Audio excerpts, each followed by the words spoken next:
Salut les mérovingiens, j'espère que vous avez la forme. Pourquoi est-ce qu'on assiste à une baisse alors que le marché crypto ne faisait qu'augmenter ces derniers jours? Comme vous pouvez le voir, on a eu quand même une belle liquidation ces dernières heures, il y a 850 millions de longs qui ont été liquidés, d'où l'importance encore une fois de prendre régulièrement des profits et de rester très loin du levier. C'est hyper important que vous compreniez que dans chaque mouvement haussier qui se construit, il y a toujours des phases de baisse et c'est normal, le marché ne peut pas faire du only up. C'est vraiment quelque chose qui est typique d'un marché haussier, vous avez les prix qui montent, il y a tout le monde qui FOMO, boum, une phase de liquidation, on sort le maximum de personnes du train et on repart. Rebelote le FOMO, tout le monde rentre, boum on liquide et on repart, etc. etc. Et c'est justement la raison pour laquelle vous devez avoir au préalable des points de sortie déjà établis si jamais vous n'avez pas envie de vous faire sortir à la première phase de liquidation ou de correction sur le marché. Et justement dans le club cette semaine, on a énormément de nos points de TP qui sont venus se faire exécuter. On est venu déjà TP à 120 000 $ sur BTC, on était rentré à 96 000, on fait plus 25%. Et justement dans le club cette semaine, on a fait que d'enchaîner les prises de profit. Sur BTC, notre dernière entrée était à 96 000, on a TP à 120 000 $, un petit 25% de profit. Sur Ethereum, la dernière zone, c'était 2100 $. On a TP à 3100, ça fait 48% de profit. Sur Sol, notre dernière entrée, 120 $. On a pris un TP sur les 200 $, plus 67%. Sur BNB, entrée à 540, TP à 680. Pengu 001, TP 003, petit 200%. On a fait 260% sur MOG, 100% sur Hype, 100% sur AAV, 180% sur PP et un énorme 340% sur Bonk. Et toutes ces zones de profit, ça fait bien longtemps qu'elles sont mises en place. Vous pouvez pas être passif en crypto. Vous êtes obligé d'être proactif, d'avoir un plan, pas de FUD, pas de FOMO, vous avez un plan, vous l'appliquez et généralement ça déroule beaucoup mieux. Donc cette correction ne remet absolument pas en cause la tendance macro long terme sur les cryptos, on est toujours hyper bullish et c'est tout à fait normal quand vous avez des alts qui vous ont poussé 1x2, 1x3 sur quelques semaines de prendre à moins 15% de correction. C'est un truc qui est tout à fait ok, il faut garder encore une fois la big pictures, à notre sens l'altcoin saison elle est loin d'être finie. Dans cette vidéo je vais donc vous donner toutes les news importantes qui sont sorties cette semaine au niveau de l'écosystème et comme d'habitude on ira faire un gros tour des graphes ensemble pour que vous ayez les points importants à garder en tête. Pour rappel, on sort 3 vidéos par semaine où on analyse complètement le marché, donc si ce genre de contenu vous plaît, n'hésitez pas à vous abonner et comme d'habitude, continuez de liker et de commenter nos vidéos. On attaque tout de suite avec les news, avec le groupe Morano qui est un promoteur hôtelier premium mexicain qui prévoit d'adopter le Bitcoin comme actif stratégique principal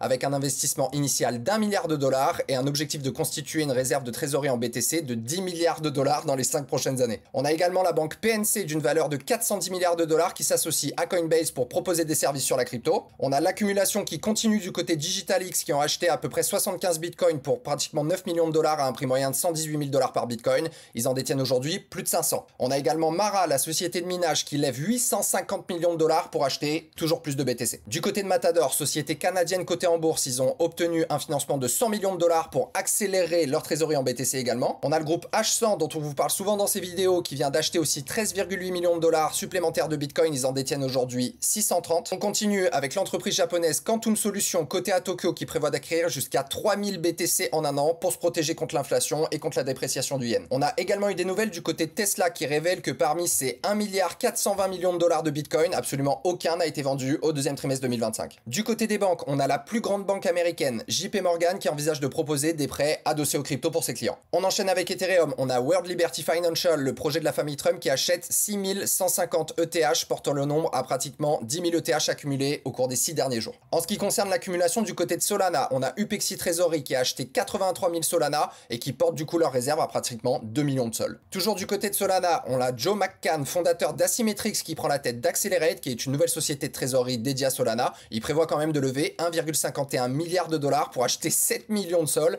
et devenir la plus grande réserve de trésorerie de l'écosystème en Solana. Du côté des tarifs de Trump, ça s'accélère. On a justement Trump qui a annoncé un accord commercial avec le Japon qui comprend un investissement de 550 milliards de dollars aux États-Unis et un tarif réciproque de 15% sur les produits japonais importés aux US. Nouvel accord également du côté des Philippines. On a les États-Unis qui ne paieront aucun droit de douane, tandis que justement les Philippines paieront un droit de douane de 19%. Et enfin la grosse nouvelle sur les tarifs, ça y est, c'est tout proche ou c'est même peut-être déjà signé entre justement les États-Unis et l'Europe et les UE justement imposent 15% de tarifs sur toute l'Union européenne. Ça continue également de chauffer du côté de Jérôme Powell. On a Donald Trump qui déclare que Powell sera bientôt dehors a priori. Et pour mettre toujours plus de pression, le président Trump se rendra demain à la Réserve fédérale. On verra un peu ce qui va sortir de tout ça, mais moi j'aimerais pas être dans les pompes de Powell en ce moment. Du côté du calendrier économique, ça a été un peu calme cette semaine et là on va commencer à enchaîner cet après-midi. On a les inscriptions hebdomadaires au chômage qui a priori seraient plus hausses que les précédentes, donc ça plutôt intéressant parce que forcément plus de chômage, une économie qui ralentit, donc une inflation qui peut-être va plus tendre à descendre.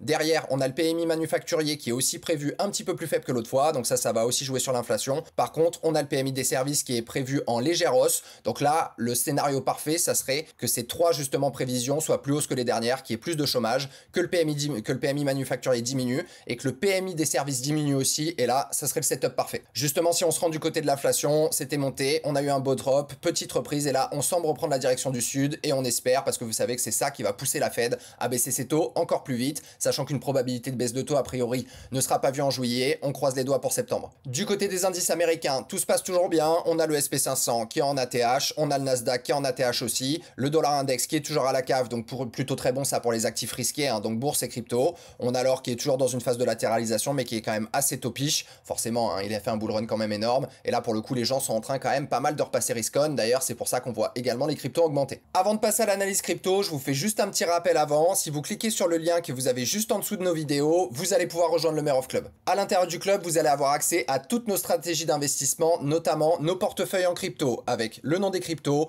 des pourcentages d'allocation, des points d'entrée et des points de sortie pour avoir justement ce côté bien actif et bien dynamique, avoir votre plan et n'avoir plus qu'à l'exécuter. Vous aurez également accès à tous nos alphas de trading dont l'objectif est d'aller surperformer le marché en étant opportuniste au bon moment sur les bonnes cryptos pour extraire ce facteur croissance supplémentaire en plus de ce que vous faites déjà avec votre partie portefeuille. D'ailleurs, cette semaine, encore une grosse swing qui nous a été partagée par un des membres qui nous dit que depuis le début du mois de juillet, il avait un portefeuille, c'était son portefeuille Memecoin ça, hein, qui était à peu près aux alentours de 18 000 $ et aujourd'hui, fin du mois, il se retrouve à 34 000 $, donc il a pratiquement fait x2 sur son folio Memecoin en un mois seulement. Bien évidemment, vous aurez également accès à Mayoff.xyz qui est notre plateforme sur laquelle vous avez 3 algorithmes de trading, Bitcoin, Ethereum et Solana pour aller vous générer des rendements complètement passifs. Je vous montre également un autre témoignage d'un membre du club qui nous dit « Merci les gars, vous faites un taf de ouf avec les portfolios, franchement. Ça fait plus d'1 an que je suis les folios de près. Vous m'avez enlevé depuis longtemps l'envie de FOMO et de FUD. La précision de TP est juste ouf, ça redescend direct après. Rien que sur le Solana sur les derniers mois, acheté à 130, vendu à 290 quand on était au top en janvier, racheté à 120, revendu à 200 il y a quelques jours. Le 290 fallait le choper, il a changé justement le jour même à cause du Memecoin de Trump, mais vous avez régalé sur ce coup-là, continuez comme ça. Merci pour ton retour Swan et sachez une chose, c'est que le début, on va aller exploser Q4 2025 ensemble. On attaque l'analyse, on démarre avec Bitcoin, donc vous vous rappelez, un petit bottom aux 75 000 $, on casse notre biseau descendant, on fait notre market structure shift, on pousse 5 temps,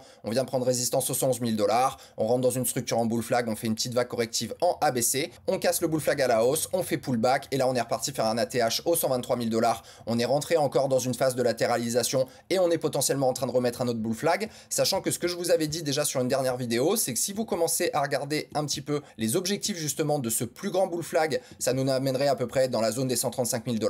Et si jamais ce petit bull flag justement se réalise, on pourrait se retrouver exactement dans la même zone. Donc c'est quelque chose qui nous ramène aussi de la confluence sur le fait que on pourrait bien se retrouver assez rapidement aux 135 140 000 $ sur BTC. Si on se fait un petit tour du côté des ETF sur Bitcoin, quelques légers outflows ces derniers jours, on a sorti 130 millions, 68 millions, 85 millions, mais au vu de ce qui est rentré les dernières semaines, ça reste toujours le FOMO du côté des institutionnels pour Bitcoin. Du côté de la Bitcoin dominance, on a eu un gros drop ces derniers jours, c'est ça qui a montré justement que la liquidité était en train de passer de BTC vers les altcoins et qu'on a eu justement cette surperformance des alts, notamment Ethereum qu'on va voir juste après. Donc là, petit rebond, on rentre sur une belle zone de résistance qui serait bien là, ça serait continuer de dropper pour que justement on puisse continuer notre altcoin saison tranquillement. On se retrouve justement du côté d'Ethereum, bon qui nous a fait des pushes de folie, hein. Faut savoir quand même que le 10 avril il était à 1400 $, il est monté à 3800 il y a quelques jours, ça fait 180% de perf en quelques semaines, c'est quand même insane. On est venu faire notre market structure shift, on a poussé 5 temps, on est venu aux 2800 $. Va corrective à baisser, on revient travailler la zone de déséquilibre de marché là qu'on avait mis dans ce gap de rupture. Derrière, on avait un espèce de triangle de compression qu'on a du coup cassé à la baisse.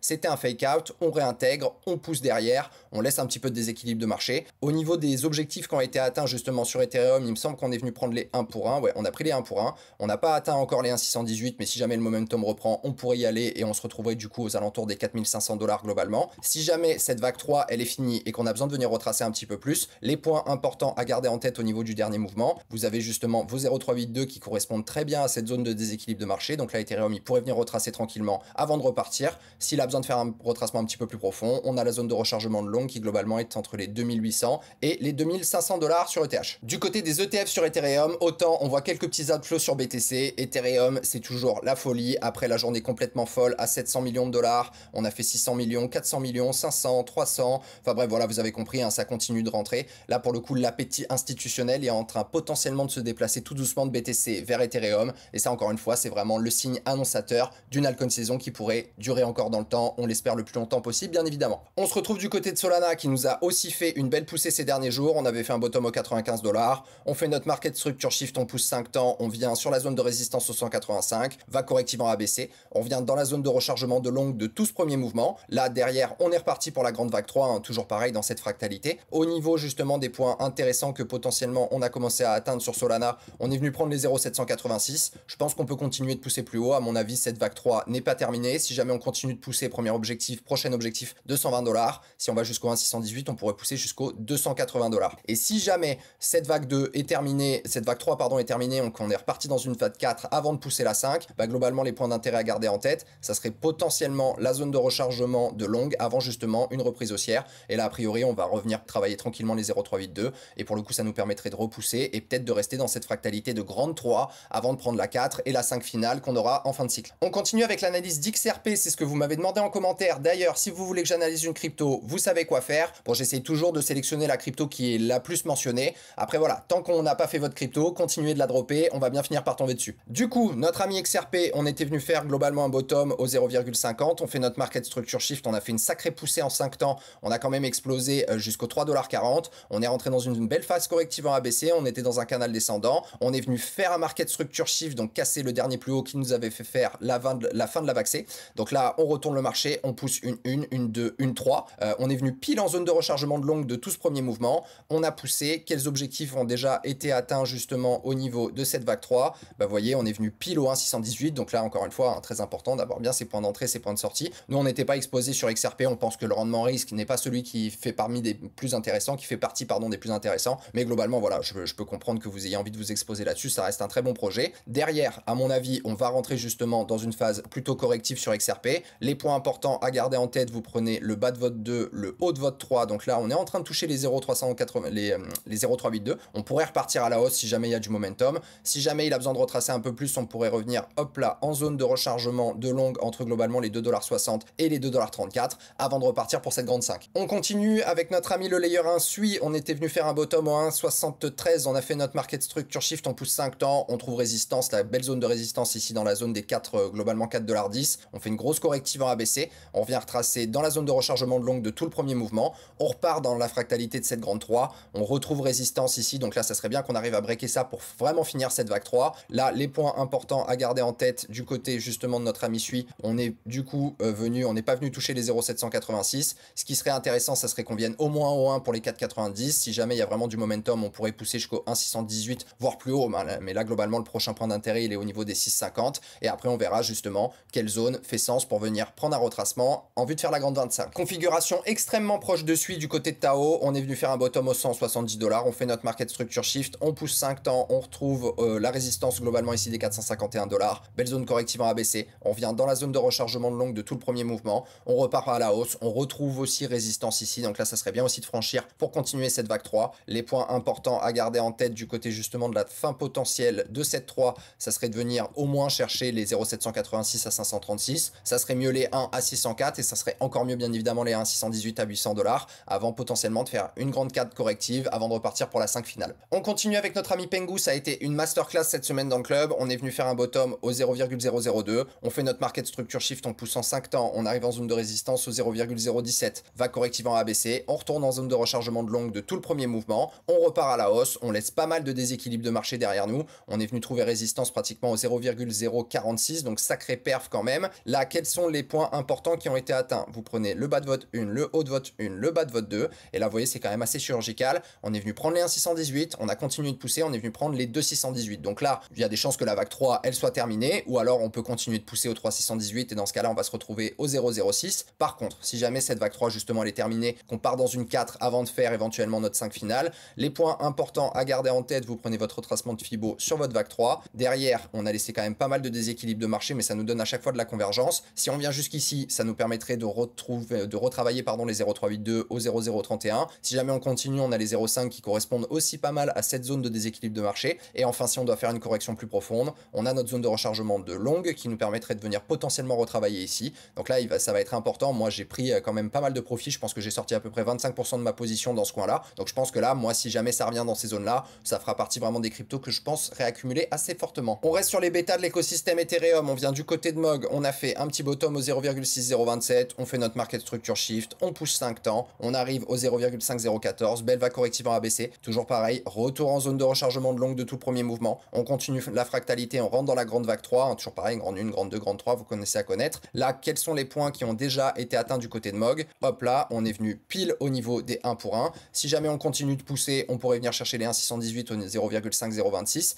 Si jamais on a fini cette grande vague 3, les points importants à garder en tête, vous prenez votre retracement de Fibo, là vous voyez on est déjà en train de travailler potentiellement les 0,382. Si jamais il y a une reprise de momentum, on pourrait repartir, on pourrait venir s'aplatir tranquillement sur la zone des 50 avant de repartir à la hausse. Si jamais il y a besoin de retracer un petit peu plus, on se retrouve en zone de rechargement de long globalement entre les 0,5011 et les 0,609. On espère avant de repartir bien évidemment pour la grande 5. Après, vu la puissance qu'il a le Mog, je suis pas certain qu'il ait fini son mouvement. Ça peut être une fractalité aussi dans cette grande 3, hein. Vous commencez à comprendre ce principe, c'est quand même intéressant de le garder en tête. Mais pour le coup, Mog qui nous a fait quand même de super perfs. On est venu prendre profit et sinon on est sorti dans le club au 0,018, on est sorti par là. Moi pareil, j'ai pris bien 20% de ma position en profit. J'ai un peu plus de stablecoin, ça va me permettre de venir racheter la baisse si jamais je retrouve des prix intéressants. Et si jamais je les retrouve pas, c'est pas grave. J'ai encore 80% de mon bac qui est en train de tourner. Encore une fois, gérez bien votre risque et ne faites pas de FOMO, pitié, sinon vous allez vous faire découper. On continue avec les bêtas Solana, on se retrouve du côté de WIF, on a fait un bottom au 0,30 globalement, market structure shift, on pousse 5 temps, il y a une belle zone de résistance ici là au niveau des 1,36, on fait une petite vague corrective en ABC, retour en zone de rechargement de longue du premier mouvement,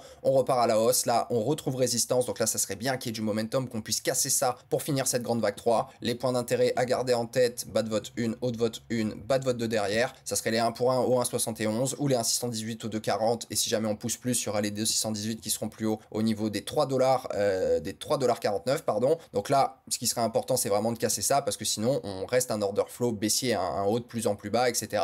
Donc là, pour le coup, c'est important de venir casser cette résistance. En tout cas, de ne pas casser le dernier plus bas au niveau des 0,64. Et enfin, le bonk, autre masterclass qu'on a pris dans le club, double bottom au niveau des 0,5085. On fait notre market structure shift, on pousse 5 temps, une grande 1, on arrive au 0,4025. On fait une belle vague corrective en ABC, retour en zone de rechargement de short, de longue, pardon, de tout le premier mouvement. Derrière, on repart à la hausse. Il me semble qu'on a atteint les 1,618 du côté de banque au niveau du prolongement de Fibo. Donc vous voyez comme quoi, encore une fois, hein, c'est quand même assez chirurgical. On a pris aussi du profit sur banque, comme vous avez pu le voir quand je vous ai montré en début de vidéo. Si on continue de pousser, parce que banque, pour le coup, il a envie, on dirait, de continuer de pousser quand même. Il y a du momentum, c'est un truc de ouf. Les 2,618, ils sont au 0,4057. Si jamais on pousse plus haut, ça serait les 3,618 au 0,4075. Ça serait énorme. Et si jamais on a fini cette grande vague 3, les points importants à garder en tête. Donc là, vous voyez, on a déjà potentiellement retravaillé, on a comblé toute la petite zone de déséquilibre de marché, on est venu chasser toutes les liquidités avec cette petite mèche. Donc on pourrait continuer de repartir et au final d'être toujours dans cette grande 3. Si jamais on a fini cette 3, les points importants à garder en tête, bah, ça serait potentiellement une zone de rechargement de longue ici, globalement entre les 0,4022 et les 0,4017, avant potentiellement de repartir dans cette fractalité de grande 5. Vous commencez à bien connaître l'histoire. Voilà les amis, c'est tout pour moi. J'espère que cette vidéo vous a plu. Comme d'habitude, je vous rappelle que tout ce que je vous ai dit n'étant un conseil en investissement, je vous partage juste ce qui pour moi fait sens et ce qu'on est en train de mettre en place avec les membres du club. Mais faites bien vos propres recherches, gérez bien votre risque et puis le mot de la fin, vous avez compris, faites attention, c'est hyper important que vous ayez bien un plan, soyez proactif, pas de FUD, pas de FOMO, mettez-vous en place un plan, appliquez-le et après comme je vous ai dit en début de vidéo, pour nous c'est juste une petite correction de marché avant de pouvoir repartir toujours. Prenez bien soin de vous, que les marchés vous soient favorables, c'était JB du Merov Club et on se retrouve très bientôt.